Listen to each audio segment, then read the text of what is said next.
प्रधानमंत्री नरेंद्र मोदी ने अमेरिकी संसद को संबोधित करते हुए कहा कि भारत लोकतंत्र की जननी है। अमेरिका सबसे पुराना लोकतंत्र है, जबकि भारत दुनिया का सबसे बड़ा लोकतंत्र है। पीएम ने कहा कि लोकतंत्र बराबरी और सम्मान का पर्याय है। उन्होंने कहा कि यहाँ 7 वर्ष पहले मैं आया था, तब मैंने कहा था कि इतिहास की हिचक कभी हमारे साथ चलती थी। अब हम नई राह पर खड़े हैं।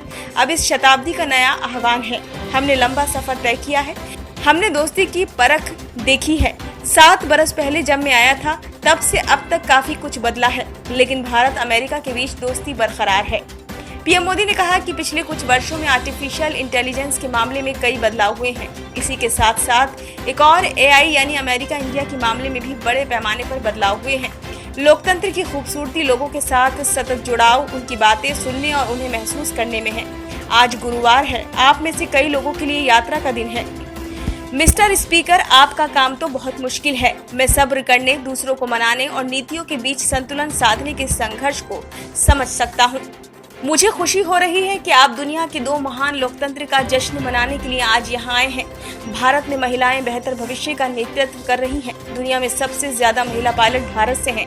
ये मंगल मिशन का भी नेतृत्व कर चुकी हैं। किसी बेटी के भविष्य में निवेश करने से पूरे राष्ट्र की तस्वीर बदल सकती है। भारत पुराना राष्ट्र जरूर है और अपनी परंपराओं के लिए जाना जाता है, लेकिन यहाँ की युवा आबादी कई मामलों में आगे है।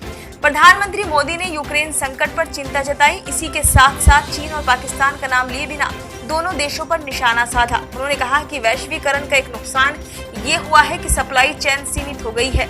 हम मिलकर कोशिश करेंगे कि सप्लाई चेन भी विकेंद्रीकृत और लोकतांत्रिक हो। तकनीक ही सुरक्षा और खुशहाली को तय करेगी। यूक्रेन संकट की वजह से यूरोप जंग के साए में है। इसमें कई शक्तियां शामिल हैं, इसलिए नतीजे गंभीर हैं। विकासशील देश प्रभावित हुए हैं। उन्होंने कहा कि हम ऐसे इकलौते G20 देश हैं जिन्होंने पेरिस समझौते के तहत प्रतिबद्धताओं को पूरा किया है। हम यही नहीं रुके।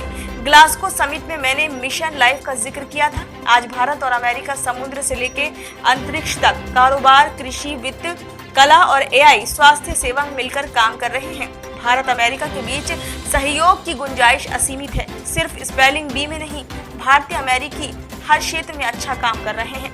प्रधानमंत्री ने अपनी कविता का भी जिक्र किया। आसमान में सिर उठाकर घने बादलों को चीरकर रोशनी का संकल्प लें। अभी तो सूरज उगा है। दृढ़ निश्चय के साथ चलकर हर मुश्किल को पार कर घोर अंधेरे को मिटाने अभी तो सूरज उगा है। ब्यूरो रिपोर्ट, नई दिल्ली।